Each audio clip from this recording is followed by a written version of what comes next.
Hello l'équipe, c'est Maxime, bienvenue sur Pile et Face. Aujourd'hui, une vidéo classique que j'ai l'habitude de faire en fin d'année. On va parler d'accessoires photos et vidéos que j'utilise pas mal et qui, je pense, à mon avis, vont vous plaire. C'est normalement des accessoires que vous connaissez pas ou peu et dans tous les cas, ça reste des petites idées de cadeaux sympas à vous faire à vous-même ou sinon à offrir à des gens qui sont dans le domaine. Alors, on va y aller crescendo en termes de produits et je vous réserve le dernier pour la fin qui, je trouve, est un peu une grosse dinguerie.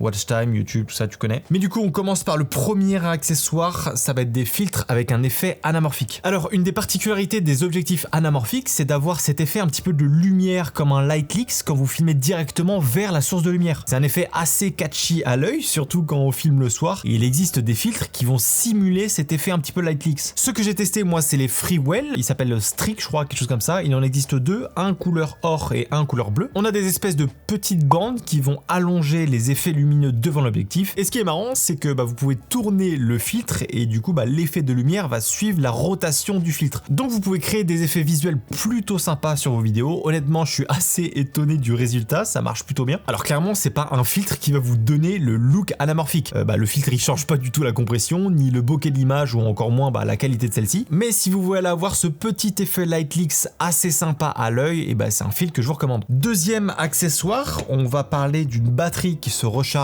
par USB type C et surtout d'un indicateur du pourcentage restant sur la batterie. Alors si vous êtes comme moi, vous devez avoir pas mal de batteries de caméra et quand vous les mettez tous dans votre sac, vous savez pas vraiment lesquels sont rechargés de ceux qui ne le sont pas. Sur les batteries Nightcore, on a un petit bouton qui justement va nous indiquer combien de pourcentage il reste sur la batterie. Alors c'est pas directement le pourcentage restant, mais en fait on a trois indications. Si la lumière verte est allumée, ça veut dire qu'il me reste plus de 50% de batterie. Si elle est bleue, c'est que je suis à moins de 50 et si jamais elle clignote rouge, ça veut dire que là je suis à moins de 10% de batterie. Et ça, je vous avoue clairement quand t'es en tournage et que t'as une dizaine de batteries dans ton sac, t'es en train de changer de batterie, etc. En fin de journée, tu sais plus lesquelles sont chargées de ceux qui ne sont pas, et t'as juste à appuyer sur ce petit bouton et bim, t'auras direct l'info. Et ça, honnêtement, ça m'a fait gagner du temps. Parce que moi, un peu comme un con, pour savoir s'il me reste de la batterie, je suis obligé de la mettre directement dans la caméra, de l'allumer, d'aller checker le pourcentage restant, ensuite d'éteindre la caméra, de changer. Enfin bref, c'est un poil trop long et je suis pas sûr que ça soit hyper bon non plus de les caméras, de les allumer, de les éteindre un peu tout le temps. Donc là, j'avoue d'avoir une espèce de mécanisme qui me permet de checker très rapidement combien de batterie il me reste sur toutes les batteries que j'ai. J'avoue que c'est quand même un petit gain de temps qui est assez sympa. Et le deuxième petit truc très cool avec ces batteries là, c'est qu'elles peuvent se recharger directement sur la batterie en elle-même avec une prise USB type C qui est, on va dire, le câble le plus utilisé maintenant. Et ça pour le coup c'est hyper pratique parce que quand t'es en tournage, quand t'es en extérieur, que t'as pas forcément ton boîtier de recharge avec toi, et t'as juste à brancher un câble USB type C, que ça soit dans ta voiture, dans une batterie externe ou dans n'importe quoi. Donc ça évite d'emporter plein de chargeurs avec toi et c'est surtout tu peux la recharger partout. En termes de tenue de batterie, je vous avoue que j'ai pas du tout vu la différence avec mes autres batteries Sony. Je pense quand même qu'elles tiennent un peu moins que mes batteries Sony, mais honnêtement c'est pas flagrant. Mais juste le fait de pouvoir regarder combien de pourcentage de batterie il me reste, ça j'avoue que c'est un gros plus et je pense que je vais remplacer pas mal de mes batteries pour ces petites batteries Nightcore. Alors, troisième accessoire, alors celui-là je l'ai découvert il y a pas très longtemps, c'est une attache small rig qui permet de clipser et de déclipser n'importe quel accessoire directement sur votre caméra. En fait, le problème je trouve que t'as avec les accessoires, on va dire classiques, que ça soit sur ta caméra ou même sur ton rig, c'est qu'à chaque fois t'es obligé de tourner ou de visser tes petites choses là pour accrocher tes accessoires. Et ça, moi j'avoue que ça m'ennuie un peu, ça prend un peu de temps, faut souvent serrer fort, etc. Donc j'ai cherché un système qui me permettait d'aller un peu plus vite et surtout d'être plus efficace quand je suis un peu dans le run. Et du coup je suis tombé sur ce petit accessoire de la marque Small Rig en partenariat avec Hocklock. Et en fait ça se présente comme ça, donc on a une espèce de mini plaque avec du coup l'embout qui rentre à l'intérieur. Et ce que je trouve hyper pratique, c'est qu'on a juste à venir clipser notre accessoire directement là-dessus. On a un système de loquet qui vient garder vraiment fortement la plaque, donc ça bouge absolument pas. Et pareil, si on veut enlever notre accessoire, c'est hyper pratique, on a juste à appuyer sur le petit loquet et hop, on enlève notre accessoire. Alors ça, je vous avoue que typiquement c'est des accessoires qui vont pas non plus me faire gagner du temps énormément, mais c'est ce qui va m'enlever, on va dire, toutes mes petites frictions pendant mes tournages. Ce qui veut dire que moi j'ai plus qu'à me concentrer directement sur ce que je veux filmer et la manière dont je veux le filmer, et j'ai plus trop à me prendre la tête à serrer mes vis, les desserrer, galérer parce qu'il y en a une qui est trop serrée ou juste pas savoir exactement comment enlever telle ou telle chose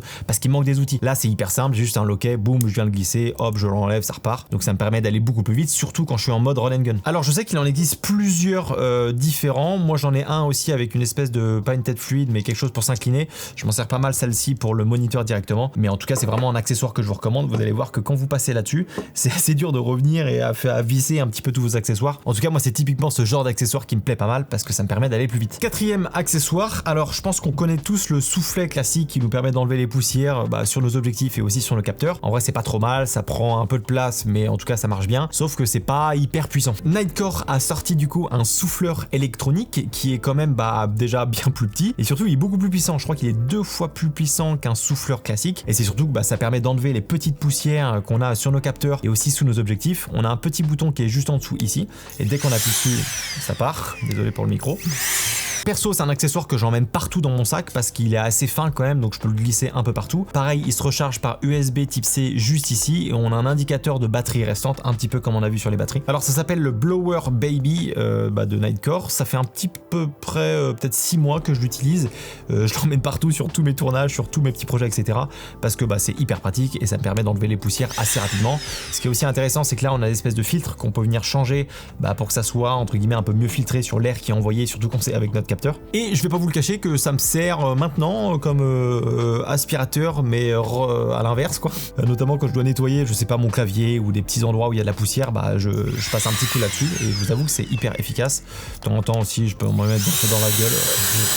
Bref, un accessoire plutôt intéressant, c'est pas un indispensable, mais j'avoue que quand tu l'as, t'es content de l'avoir parce que ça fait plutôt bien le travail. Cinquième et dernier accessoire, celui-là, ça faisait longtemps que j'attendais un accessoire dans ce style-là. Juste ça transforme votre téléphone en un moniteur professionnel. C'est le Axoon Simo et en fait vous connectez votre téléphone à l'appareil avec un câble fourni avec et vous connectez n'importe quelle caméra en HDMI, même les anciens modèles, et vous allez avoir un moniteur sur votre téléphone. Et ce qui est fou, c'est que grâce à ça, vous allez pouvoir enregistrer directement sur votre téléphone le flux vidéo de votre caméra. Donc pour aller vite, pour faire un TikTok, pour faire une story ou quoi que ce soit, c'est hyper rapide parce que tout est directement enregistré sur le téléphone. Et également, vous allez pouvoir diffuser une vidéo en live directement grâce au boîtier depuis votre téléphone en utilisant le flux vidéo de votre caméra.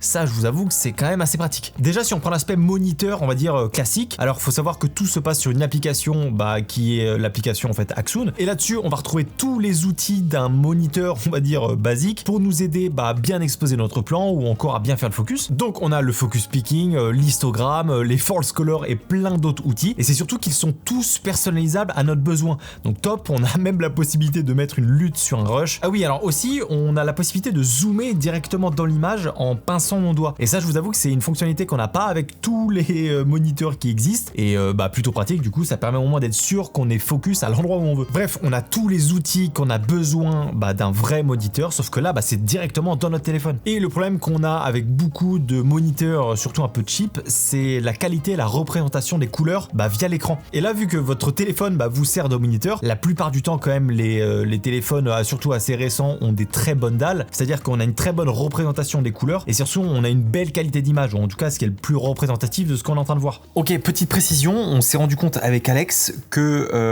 il y a un espèce de petit shift de couleur uniquement avec les iPhones. Et c'est assez bizarre parce que j'ai testé du coup avec 2 iPhones différents et à chaque fois on a un petit shift de couleur un peu verdâtre sur le téléphone que j'ai pas avec ma caméra. On a essayé de le mettre à jour, etc. Ça a rien changé, donc je sais pas trop d'où ça vient. Après, j'ai trouvé une petite astuce, tu tweaks un petit peu les couleurs de ton téléphone et du coup t'as un rendu qui est plus réel. Et je sais pas aussi pourquoi, mais j'arrive pas à vous le montrer en vidéo. Dès que je vous le montre en vidéo, il y a un shift de couleur entre les 2 écrans, ça je sais pas quoi faire. Par contre, ce qui est assez drôle, c'est quand on branche l'objet directement sur l'iPad, on n'a pas du tout ce shift de couleur. Donc je sais pas du tout d'où ça vient. Moi, j'ai réussi un peu à tweaker pour avoir exactement les mêmes couleurs. C'est pas un problème avec le boîtier, c'est un problème avec l'iPhone. Alors j'imagine qu'il doit avoir peut-être des réglages à l'intérieur, ça je sais pas. Je vous avoue que j'ai passé une demi-heure dessus, j'ai pas trouvé de solution si ce n'est de tweaker un petit peu les couleurs. Mais bon, en vrai, sur le papier, c'est pas l'idéal. Et deuxième chose aussi, j'ai oublié de le préciser, mais ce modèle-là, c'est un modèle qui est fait pour l'iPhone et il en existe un autre qui est fait pour Android. Il me semble que ça s'appelle M1, quelque chose comme ça, donc c'est exactement la même chose. C'est juste que vous ne trompez pas, celui-ci, celui que je suis en train de vous présenter, il est fait pour l'iPhone et il existe exactement le même, mais il est fait pour Android.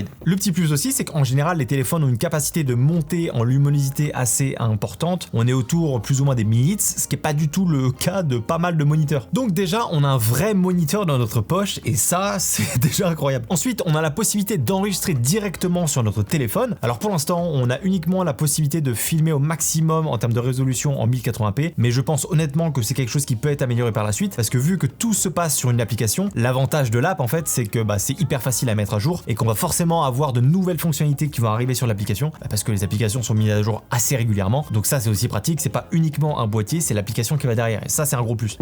Donc seulement filmé en 1080p, et du coup ça va s'enregistrer directement sur le téléphone. Moi je vous avoue que ça me pose pas de problème, dans tous les cas si j'enregistre sur mon téléphone c'est pour publier une story, un reel ou un TikTok, donc c'est de la qualité réseaux sociaux, donc 1080p ça me suffit largement. Donc ça c'est quand même une feature qui est assez pratique, parce que quand t'es, je sais pas, à l'extérieur, t'as envie d'aller vite, t'as envie de partager une story mais avec une qualité quand même caméra, et t'as juste à le faire, du coup hop, tu prends ta petite vidéo, ça s'enregistre sur ton téléphone, et bim, t'as une vraie bonne qualité d'image, et t'as pas du tout eu besoin de le faire passer par ton ordinateur. Et là où je vois vraiment un intérêt avec ce boîtier, c'est le live. En fait l'application propose de connecter un flux en live, donc vous pouvez être en extérieur et puis lancer un live simplement avec votre caméra, le boîtier et votre téléphone. Ça permet d'avoir une qualité qu'on a avec une caméra, sauf que là du coup c'est en live, c'est quelque chose qui est assez facilement faisable quand on est dans un studio en intérieur, sauf qu'à l'extérieur d'avoir un petit setup comme ça, en tout cas moi je connais pas d'autre option que celle-là. Ah oui, un petit truc marrant aussi avec ce boîtier, imaginez vous êtes en prestation, vous faites une interview et vous devez faire un moment du monitoring audio histoire de checker si tous les levels sont bien, sauf que vous avez oublié vos écouteurs ou votre casque pour faire justement du coup ce monitoring là, et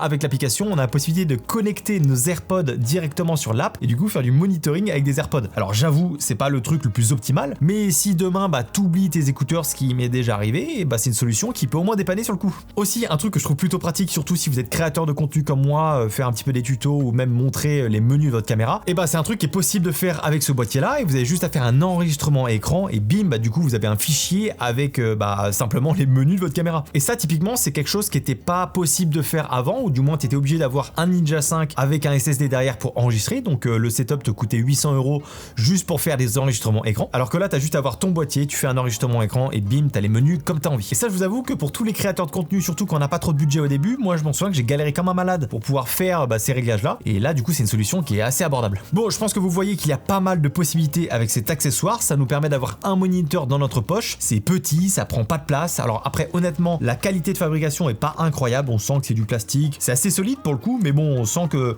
les finitions c'est pas incroyable, mais en tout cas ça fait très bien le taf. Alors aussi ça s'alimente avec des batteries NP assez classiques, moi là j'en ai mis une petite mais vous pouvez en mettre des grosses, ça marche aussi bien, et du coup ça dure un peu plus longtemps. Donc mine de rien c'est un accessoire quand on n'a pas beaucoup de budget, surtout au début, qu'on cherche à avoir un moniteur et surtout avoir quelque chose qui prend pas trop de place, parce que mine de rien les moniteurs ça prend très vite de la place dans le sac photo, et ça c'est un accessoire qui est hyper pratique. C'est un accessoire qui est pas non plus donné pour ce qu'il contient entre guillemets, par contre pour les fonctionnalités qu'il a et puis tout ce que ça nous permet de faire, honnêtement par rapport à un moniteur classique, il n'y a pas photo, c'est un super rapport qualité-prix, surtout quand on va se lancer dans les moniteurs. Donc voilà les 5 objets que je voulais vous présenter, c'est des objets que perso j'utilise pas mal, surtout le dernier il me fait vraiment kiffer. Gardez bien en tête que c'est pas les accessoires qui vont améliorer la qualité de votre vidéo, c'est plutôt les skills, c'est ce que vous allez travailler derrière. Par contre moi ce que je trouve c'est que ça améliore mon workflow et ma rapidité quand je veux changer de plan ou changer de rig, donc en tout cas c'est ma manière de penser, mais moi ce genre d'accessoires ça m'aide pas mal. J'espère que la vidéo vous aura plu, n'hésitez pas à me le dire en commentaire, encore une fois c'est ce qui aide le plus la chaîne, donc je vous dis à la semaine prochaine dans une autre vidéo, et puis la bise.